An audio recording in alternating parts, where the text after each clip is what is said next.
Hello and welcome to Secrets of Organ Playing podcast. We are your hosts, Vidas Pinkevičius and Aušra Mutuzėtė Pinkevičienė. We've been mastering secrets of organ playing for more than 20 years and sharing them on this blog since 2011. On this show, which we create from our home in Vilnius, Lithuania, we strive to help you grow in every area of organ playing, including practice, technique, repertoire, sight reading, hymn playing, improvisation, composition, music theory, harmony, and many others. Our hope is to help you become a complete musician, or what we call as total organist, a program which we have created to help you reach your dreams faster than you would do on your own. If you are new here, we invite you to subscribe to receive free updates of this blog at organduo.lt. By subscribing, you will also receive free video how to master any organ composition and 10-day organ playing mini course. And now let's go to the podcast for today. Hi guys, this is Vidas. And Aušra. Let's start episode 573 of Secrets of Organ Playing podcast. We just recorded the previous episode with the question sent by Rebecca about the articulation of the Minor Toccata and Fugue by Bach. And Rebecca's question sort of continues in this episode, okay? So she writes, she has problems with sticking with a schedule of practicing and time management, and also pieces to play for an organ recital. Suggestions as to what would make a good program. I feel somewhat limited in what I can play. I played piano during my early years and I am semi-retired at this point. However, I love to play and I want to challenge myself to do a recital.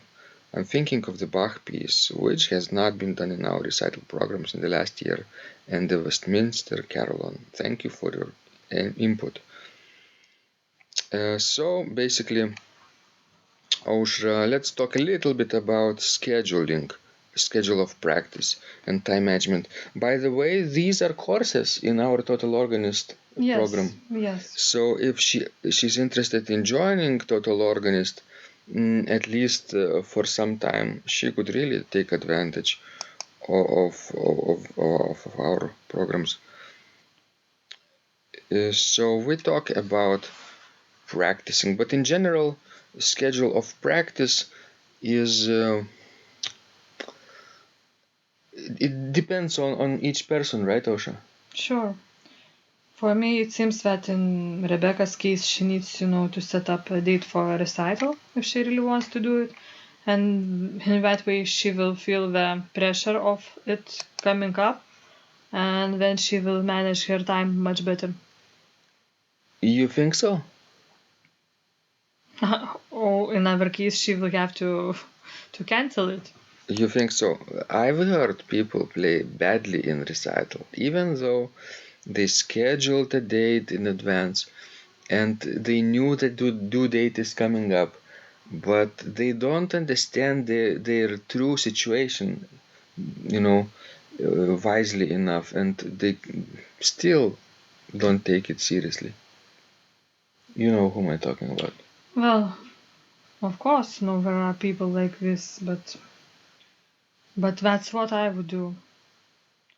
Because otherwise, look, we cannot, work on her schedule and to do it, hour by hour. Because we don't know what she does in life, how long she sleeps, and what kind of other responsibilities she has. Mm-hmm. That she has to take care of children, grandchildren. We don't know that.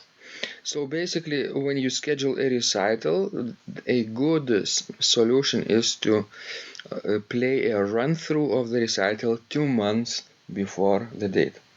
Yes? Well, if you are professional, I think 1 month is enough, but it depends. If you are professional, I think run-through could be even sometimes, omitted if it's a solid program and you know it. but it depends. So in Rebecca's case, I really recommend 2 months prior to recital run through. And thinking about that, she has to plan her practices so that she would learn the right amount of repertoire on each day so that she would master it on time 2 months before the recital. Sure, I don't know about program. If she is working on the Minor Toccata and on Westminster Carillon, I would say that the one would be perfect opening piece for recital, and Westminster Carillon would be perfect for finishing it. And we could talk a little bit about general principles of selecting the repertoire, right? What do you think about playing everything either very fast or very loud?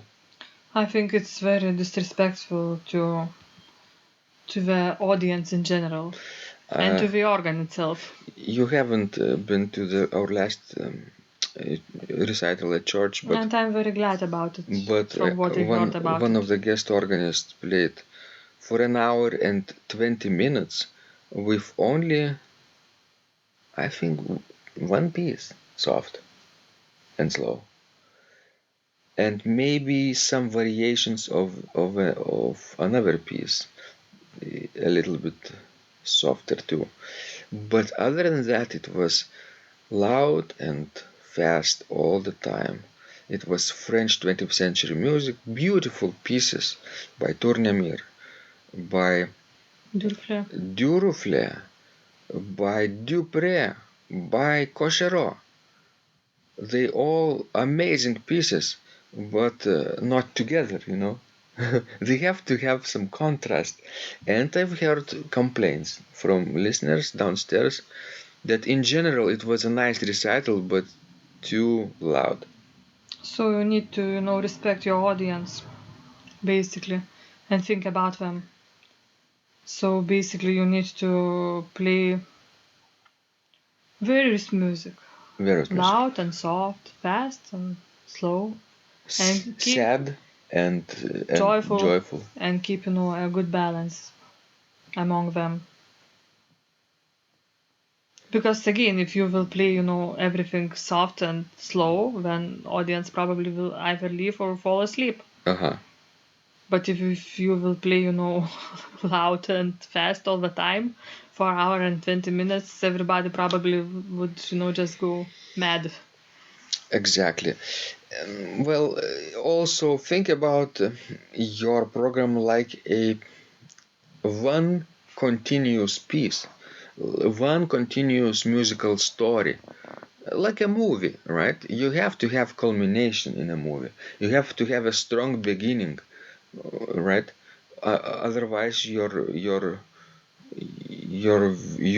listeners will be bored right away if you're playing very meditative music at the beginning, unless there is a special reason for that, like in Lent, let's say, meditations in Lent or Advent time, some other things.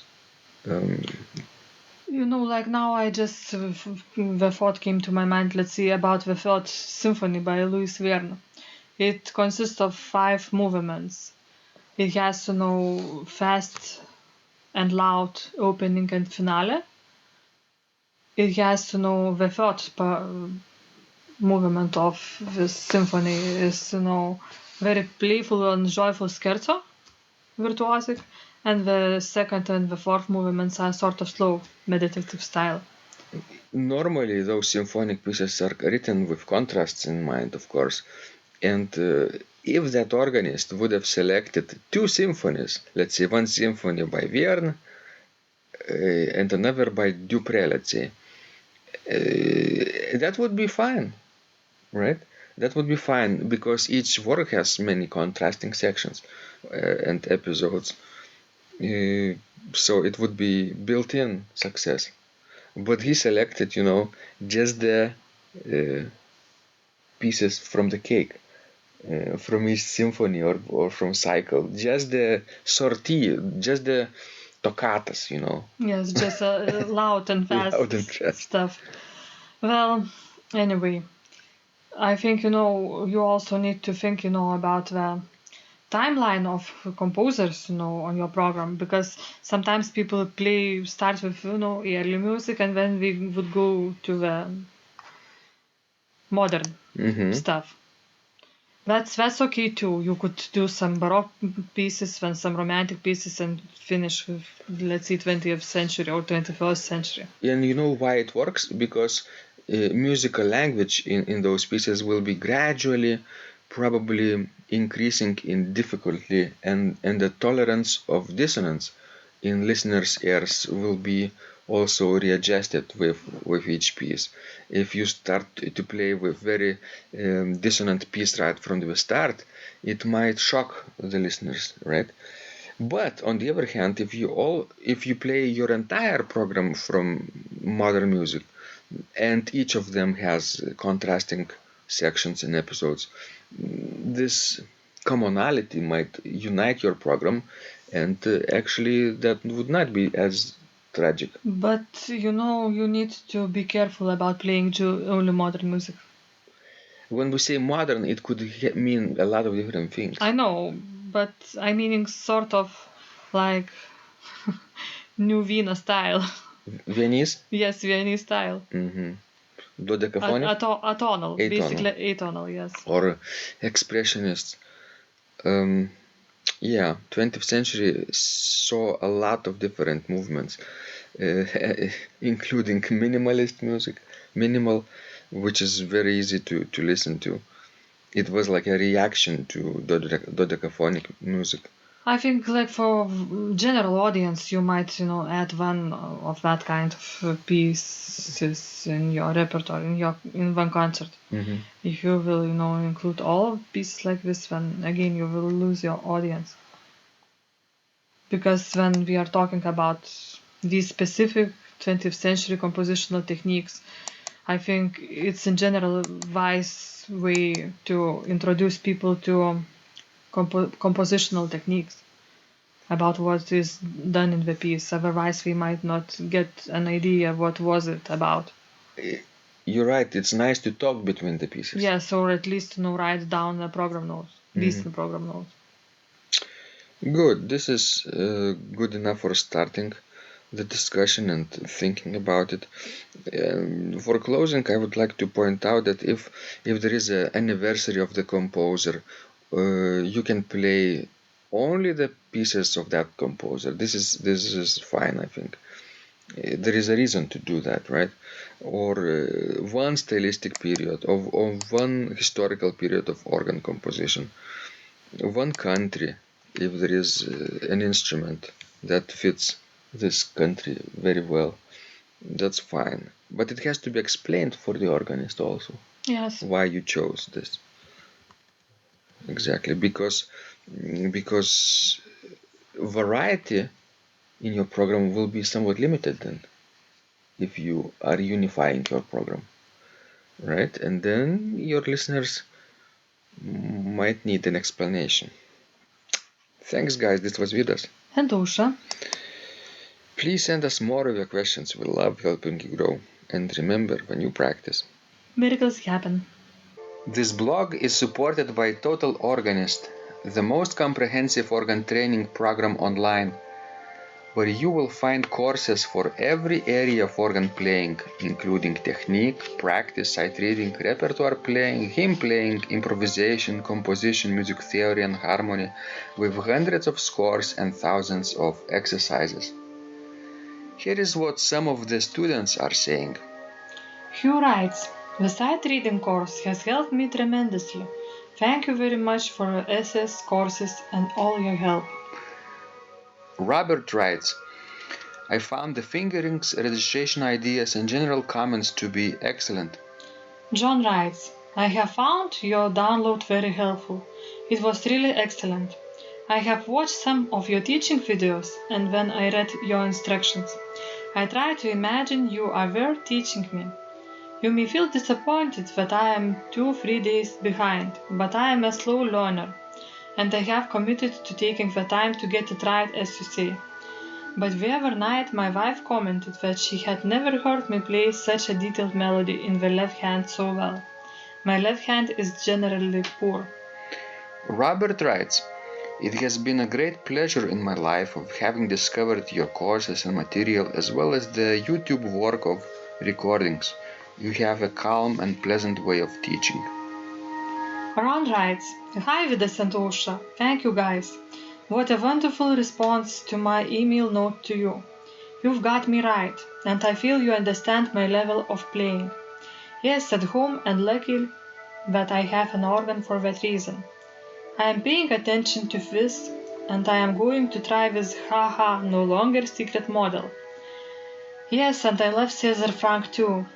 What is very nice about your blog podcast is that Osha and Vidas are like a Socratic dialogue, and by bouncing things off of each other, so much more information comes out and is expressed. Your comments contain a wealth of information and understanding. I really appreciate this. It is very inspiring and will keep us moving forward." Would you like to receive the same or even better results that our students are getting? If so, join them at organduo.lt/total-organist. And of course, you will get the first month free too. You can cancel anytime.